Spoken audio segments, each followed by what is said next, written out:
আপনি কি কখনো বিস্মিত হয়েছেন কেন প্রতিটি গ্রীষ্মকাল গত বছরের যে উত্তপ্ত হয়ে পড়ছে? 2023 সালকে 1 লাখ বছরের মধ্যে পৃথিবীর সবচেয়ে উষ্ণতম বছর হিসেবে ধরা হয়। আর 2024 একই পথ অনুসরণ করছে। আমাদের গ্রহে ভয়াবহভাবে তাপমাত্রা বৃদ্ধি পাচ্ছে। 2023 সালে তাপমাত্রা সবচেয়ে বেশি। আর 2024 সালের জানুয়ারি মাস ছিল এখন পর্যন্ত সবচেয়ে বেশি উত্তপ্ত। কিন্তু প্রশ্ন হচ্ছে, এমন কেন হচ্ছে? এ প্রশ্নের উত্তর হলো গ্রিন হাউস গ্যাসের আধিক্যতা। এই গ্যাসগুলোর মধ্যে রয়েছে কার্বন ডাইঅক্সাইড ও কার্বন মনোক্সাইড এবং মিথেন সহ আরও অন্যান্য অনেক ধরনের গ্যাস, যা সূর্যের তাপ পৃথিবীতে আটকে রাখছে, যা আমাদের এই গ্রহ উত্তপ্ত করছে। এই প্রক্রিয়াটি কয়েক বিলিয়ন যাবতীয় অব্যাহত হচ্ছে। অতিরিক্ত গ্রিনহাউস গ্যাস আমাদের চারপাশে তাপমাত্রা বাড়াচ্ছে। আর মানুষের কর্মকাণ্ডই মূলত এই তাপমাত্রা বৃদ্ধির কারণ বা গ্রিনহাউস গ্যাস বৃদ্ধির কারণ। কয়লা ও তেলের মতো জীবাশ্ম জ্বালানি পোড়ানোর ফলে বায়ুমণ্ডলে কার্বন ডাইঅক্সাইড বৃদ্ধি পাচ্ছে। এর চারপাশে হওয়া শিল্পায়নের ফলে গ্রিনহাউস গ্যাস বৃদ্ধি পাচ্ছে। প্রকৃতির বিভিন্ন উৎস যেমন গাছপালা এবং সমুদ্র কার্বন ডাইঅক্সাইড শোষণ করে, কিন্তু বন উজাড়করণের ফলে এই ভারসাম্য নষ্ট হচ্ছে। এর ফলস্বরূপ বৈশ্বিকভাবে তাপমাত্রা বৃদ্ধি পাচ্ছে। এই তীব্র গরম শুধু অস্বস্তিকর নয়, বরং তা ধ্বংসাত্মক, যা প্রাণের উপর প্রভাব ফেলছে। বাংলাদেশের 64টি জেলার মধ্যে 56টি জেলার অধিবাসীরা তাপপ্রবাহের কারণে ক্ষতিগ্রস্ত হচ্ছে। এরই মধ্যে 12,50,00,000 মানুষের জীবন ও জীবিকা এই কারণে ক্ষতিগ্রস্ত হচ্ছে।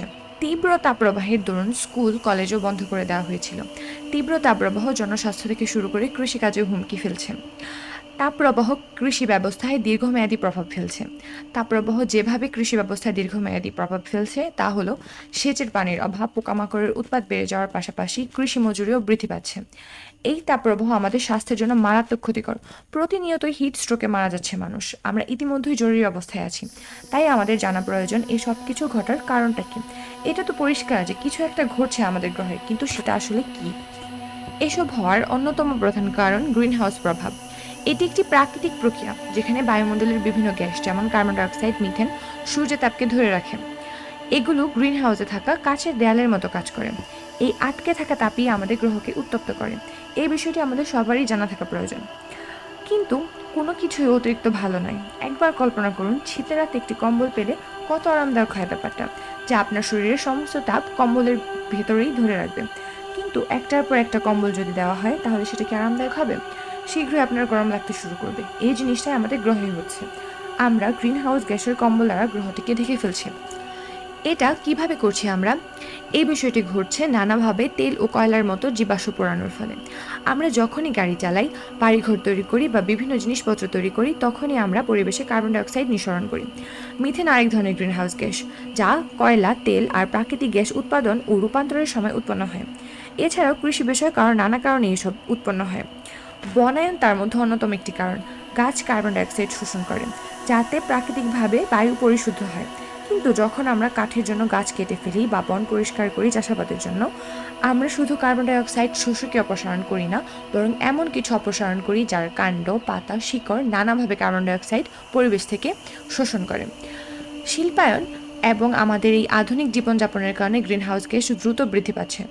ফলস্বরূপ আমাদের গ্রহ উত্তপ্ত হচ্ছে। আগেই বলেছি, গত 1,000 বছরের মধ্যে 2023 সালকে উষ্ণতম বছর হিসেবে ধরা হয়। আর ধারণা করা হচ্ছে যে এভাবেই চলতে থাকবে সামনের বছরগুলো। এটা শুধু উষ্ণ গ্রীষ্ম বা শীতল শীত নয়, বরং এই অবস্থা আমাদের জলবায়ুতে প্রভাব ফেলছে। সমুদ্রে তাপমাত্রা বাড়ছে, বন্যপ্রাণীর সংখ্যা কমছে ও বাসস্থানেও প্রভাব ফেলছে। আমরা জানি কেন পৃথিবী উত্তপ্ত হচ্ছে। এখন আমাদের কি করা উচিত? ক্রমাগত বেড়ে চলা তাপমাত্রা মানুষের জীবন হুমকির মুখে ফেলে দিচ্ছে। বাংলাদেশের দিকে তাকালেই বোঝা যায়, যেখানে তাপমাত্রা বাড়ার ফল তীব্রভাবে চোখে পড়ছে। এটা এমন একটি দেশ যেখানে অধিকাংশ এলাকায় এটি দ্বারা ক্ষতিগ্রস্ত। একবার ভেবে দেখুন, এটি এমন একটি দেশ যেখানে 64টি জেলার মধ্যে 56টি জেলা তাপপ্রবাহ দ্বারা প্রভাবিত হচ্ছে। বাংলাদেশ এই কঠিন বাস্তবতার মুখে পড়েছে।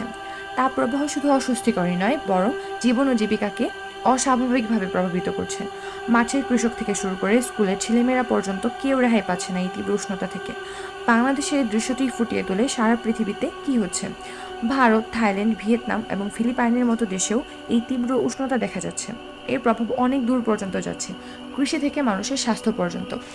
এই অঞ্চলগুলোই ধান উৎপাদনের প্রধান কেন্দ্র হওয়ায় তীব্র তাপপ্রবাহে কৃষি ব্যবস্থায় দীর্ঘমেয়াদী প্রভাব পড়ছে। সেচের পানির অভাব দেখা দিয়েছে, কীটপতঙ্গের প্রকোপ প্রচণ্ডভাবে বৃদ্ধি পাচ্ছে এবং মজুরিও বৃদ্ধি পেয়েছে। এই পরিবর্তনগুলো মারাত্মক হুমকি সৃষ্টি করছে, শুধু দেশগুলোতেই নয় বরং সারা পৃথিবীব্যাপী। মানুষের স্বাস্থ্যের উপর মারাত্মক প্রভাব ফেলছে এই তাপ। এই তীব্র উষ্ণতার কারণে মানুষ নানা গুরুতর রোগে আক্রান্ত হচ্ছে, যেমন হিট র্যাশ, হিট স্ট্রোক এবং ডিহাইড্রেশন। স্বাস্থ্য অধিদপ্তরের তথ্য অনুযায়ী এখন পর্যন্ত 34 জন হিট স্ট্রোক করেছে। মারা যাওয়া 15 জনের মধ্যে 13 জন পুরুষ এবং 2 জন নারী। হিট স্ট্রোক একটি মেডিকেল ইমার্জেন্সি। হিট স্ট্রোক হলো অতিরিক্ত উত্তাপের একটি অবস্থা। পরিবর্তিত মানসিক আচরণের সাথে হাইপারথার্মিয়া, বমি বমি ভাব, ফ্লাশ ত্বক, দ্রুত শ্বাস প্রশ্বাস, হৃদস্পন্দন বৃদ্ধি বা মাথা ব্যথা হিট স্ট্রোকের সূচক। হিট স্ট্রোকের চরম ক্ষেত্রে রোগীর খিঁচুনি হয়, রোগী অজ্ঞান হতে পারে, এমনকি মৃত্যুও হতে পারে। তবে এগুলো এড়াতে নানা পদক্ষেপ নেওয়া যায়। ছায়াময় পরিবেশে থাকা, ঢিলেঢালা পোশাক পরিধান করা এবং বেশি বেশি পানি পান করা উচিত।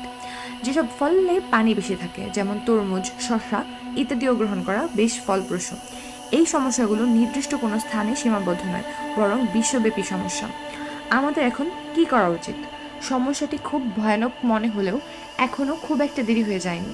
এই বেড়ে চলা তাপমাত্রা এবং আবহাওয়ার এই চরম অবস্থা আমাদের কাজেরই ফল। একটা কথা মনে রাখা দরকার, আমাদের যেমন সমস্যা সৃষ্টি করার ক্ষমতা রয়েছে, তেমনি সমস্যা সমাধান করার ক্ষমতাও রয়েছে। গ্রিনহাউস গ্যাসের নির্গমন কমানোর মাধ্যমে আমরা শুরু করতে পারি, কিন্তু কিভাবে? প্রতিদিনের ছোট ছোট পরিবর্তনের মাধ্যমে, নবায়নযোগ্য জ্বালানি ব্যবহারের মাধ্যমেই আমরা এই কাজটি করতে পারি। সৌরশক্তি এবং বায়ু শক্তির ব্যবহার বাড়ানোর মাধ্যমে কার্বন ডাইঅক্সাইডের নিঃসরণ কমানো যায়। এরপর মনোযোগ দিতে হবে আমাদের গ্রহণ করা জিনিসগুলোর দিকে। যেসব পণ্য আমরা ক্রয় করি, যেসব খাবার আমরা খাই, আর যে উপায়ে ভ্রমণ করি, সব ধাপেই কার্বনের প্রদর্শন দেখা যায়। এসব ব্যাপারে সচেতন থেকে এর প্রভাব আমরা কমাতে পারি। স্থানীয় মৌসুমি পণ্য বেছে নিতে পারি, অপচয় করা থেকে বিরত থাকতে পারি এবং জিনিসপত্র পুনঃপ্রক্রিয়াজাত করতে পারি। ড্রাইভিং যতটুকু পারা যায় এড়িয়ে চলতে পারি। এই ক্ষেত্রে গাছের প্রয়োজনীয়তা ভুলে গেলে চলবে না। এরা কার্বন ডাইঅক্সাইড গ্রহণ করে, এরাই জলবায়ু পরিবর্তনের বিরুদ্ধে লড়াই করে। বনায়নে সহায়তা করতে হবে, গাছ লাগাতে হবে এবং বনগুলোকে রক্ষা করতে হবে। এই পদক্ষেপগুলো প্রয়োজনীয় হলেও যথেষ্ট নয়। আমাদের আরও পদক্ষেপ নিতে হবে। সেই নিয়মকানুন ও কোম্পানিগুলোকে যথেষ্ট সাহায্য করা উচিত যা পরিবেশ রক্ষায় সচেষ্ট। সঠিকভাবে পদক্ষেপ নিতে হবে। শিল্প প্রতিষ্ঠান এবং সরকারের জবাবদিহিতার ব্যবস্থা করতে হবে। আমরা কঠিন সময় পার করছি। এখন আমরা যে পদক্ষেপ নেব সেটাই আমাদের ভবিষ্যৎ প্রজন্মের ভাগ্য নির্ধারণ করবে। তাই প্রাকৃতিক দূষণ রোধে খেয়াল রাখতে হবে। আমাদের গ্রহকে শীতল করার দায়িত্ব আমাদেরই, আর এটাই উপযুক্ত সময়। তাই চলুন নিজেদের সময় আমরা সঠিকভাবে ব্যবহার করি। এখনও যদি আমরা তাপমাত্রা বৃদ্ধি রোধে পদক্ষেপ না নিই, তাহলে 2050 সাল নাগাদ তাপমাত্রা 2 ডিগ্রি সেলসিয়াস বাড়ার আশঙ্কা করছে গবেষকরা। বাংলাদেশের 3 কোটি মানুষ জলবায়ু উদ্বাস্তুতে পরিণত হওয়ার আশঙ্কা রয়েছে। তাই এই সমস্যাটি সমাধান করে নিজেদের অস্তিত্ব রক্ষা করা আমাদের অবশ্য কর্তব্য। শুধু দেশব্যাপী নয়, বরং বিশ্বব্যাপী সচেতনতা সৃষ্টি করতে হবে এবং নিজেদের জায়গা থেকে নিজেদের দায়িত্ব পালন করতে হবে, কারণ এটাই তো আমাদের অস্তিত্ব রক্ষায় আমাদের সহায়তা করবে।